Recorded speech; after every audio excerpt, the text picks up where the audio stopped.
Hello everyone, Bong here.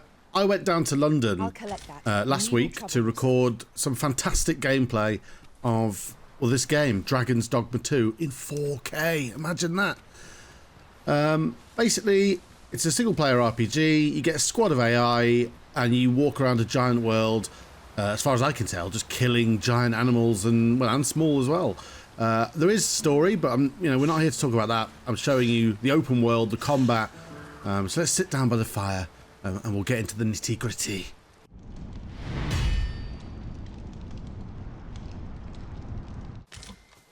Right, so you know what? I'm going to hit you with some story. Your main character, you play as somebody called an Arisen. And that's basically somebody what's had his heart stolen by a dragon. And he's not too happy about that.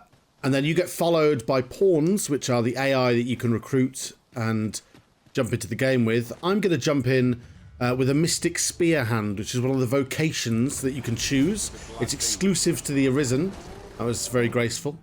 And here you can see I'm showcasing the respawn mechanic. So yeah, there are some classes, or vocations as they're called in this game, which are only available to the Arisen, and there are some, no other ones that you can, all your AI friends, your pawns, can have. And so you've got to build out a party that kind of has some nice synergies and stuff. These are just presumably a roving pack of gentlemen scholars that I've come across who look a little bit like orcs, and we're just carving them up like yesterday's wet cheese.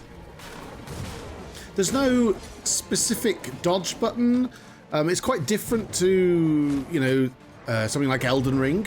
The combat is very, very different between the different vocations. Some of them do have like dashes. This one's got some kind of magical force push there, where I picked up an enemy and threw him at another one. So the vocations do play very differently. There's a mage class there that one of my pawns is doing some kind of flamethrower attack. Conan here, he's got a big sword, and I think he's a barbarian or a warrior.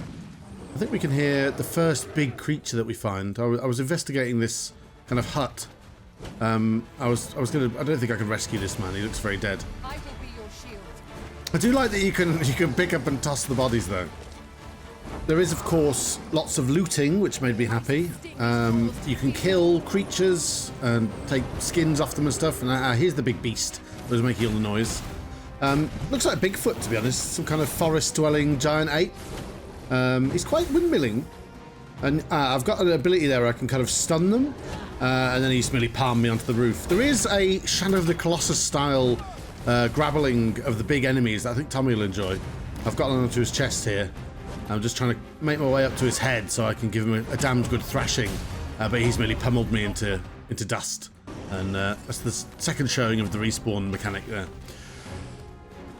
So I got onto his back now. We've done a bit of damage to him, set him on fire, and now I'm going to stab him in the back of the head with a big spear. It's kind of hitting his shoulder blade, really. But they do have weak points. If you hit them in the head, it does more damage. And I think every enemy has, some kind of mechanic, which often your AI pawns will try to allude to. So, like, you'll notice that they say that we can try and push it off balance and stuff. I didn't really understand, only having 2 hours with the game, or 3 hours. I didn't quite learn all of the mechanics of the combat. But it looks like there are ways to stun, and he's just done an off-the-top rope elbow drop on me there, which I thought was quite nice, so I'll put it in the video. Yeah, here we go. I can climb on his back, and I'm just going to windmill into the top of his head, which I thought was the best course of action. And look, that's done a lot of damage there. So as you can see, there's definitely soft spots. There, I knocked him over. I don't know what I did to knock him over. Maybe just hit him in the face whilst he was a little bit dazed. He had 2 health bars, so they have like a little pip delineating, when they've got multiple health bars. This is just mashing him up. It's overkill, if anything. I think team composition is going to be quite important in this game. How you build your pawns, what skills and abilities you set to them, and how that synergizes. Here, I've run out of stamina and very gracefully fall to the floor. So you've got to be careful. You can't just cling onto the back of an enemy forever. They will try and shake you off, and that'll drain your stamina. But if you balance yourself correctly, you can kind of stand on the top of their shoulders or on their backs, do a lot of damage. Finish him with a nice little headshot there, windmill in, and he's done. Nice leveling up. There's lots of stats and armors and things that you can build in and out for the characters. I wasn't allowed to show any UI elements outside of what we're seeing right now. I'm not allowed to look at the map, and I wasn't allowed to show you, you know, the menus and things. I did come across a nice little dragon here who's clearly sleeping. Look at the bubbles. That delineates sleeping. Conan was just well in. I feel like it must be a setting that I can set where I say, okay, don't just attack giant dragons while they're sleeping without my say-so. I climbed onto his head and started giving him a really good stabbing, which, as you can see, does quite a big chunk of health every time you stab. But he does have 1, 2, 3. Yeah, that's right, 7 health bars. Yeah. So this, I'm going to spoiler you now. It doesn't end well for me, but it looks bloody excellent. I don't know whether I'm just simply underleveled for this, or, you know, I need to kind of work out how best to synergize against the dragon. I'm standing here on his head and windmilling, which wasn't draining my stamina, but then he kind of reared up and shook me off. So I think there's definitely ways to rodeo them, if you want to use that terminology. The dragons have like a heart that they cast their magic from, and I was trying to climb onto the front and stab it up. But because he wasn't really rearing up on his hind legs like a young Rory Calhoun, it was quite difficult to do that. But I thought this fight was just so excellent. Just for a random creature just in the world, just to be having a little nap, and I just came upon him. I would say that there's almost, in the little bits that I'd played, too much action. The design director had said, I remember that there was a quote where he said a couple of weeks ago or months ago that open world games aren't boring, you've just got to make those journeys exciting and have lots of interesting POIs and stuff, and I do agree with that. I do also think there's a fine line to walk where there's a balance between interesting, you know, POIs, things to go and explore, and then also just constantly being beset by enemies. I didn't think that this game went too far in either way, really, and I've only played a small 2-hour slice of it, so this isn't a review or any kind of judgment on the game yet, but it's just more of a prophetic warning that it's potential that it could go the wrong way. But I am hopeful.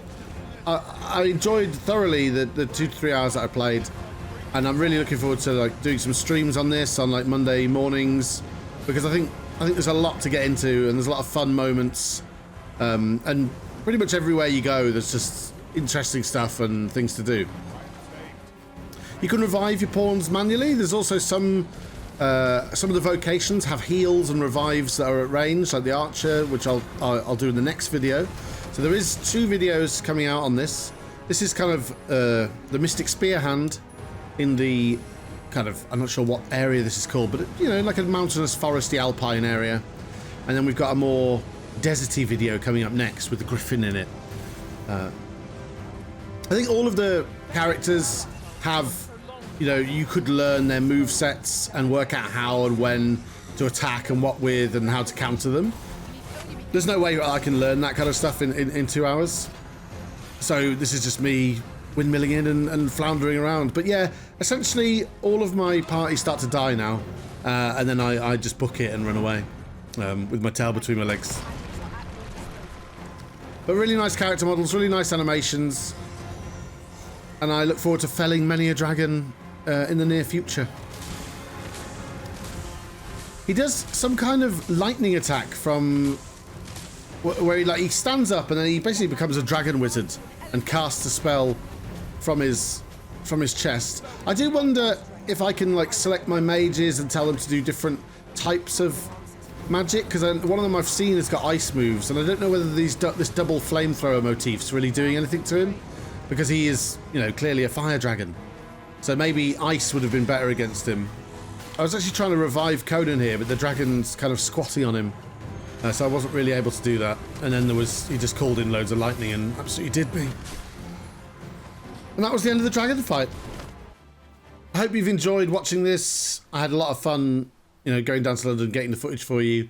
We've got another video out, which is in a more deserty area, and there's a big griffin and an ogre and some reptilian bastards. I'll also be playing more on Twitch. So thanks for watching. Take care. Smash the subscribe button, smash the like button, leave a comment, let me know what you thought about the game. Check out the other video, and if you really need to see more, well then check us out on Twitch, because I'll be playing more of the game on Twitch soon. Goodbye!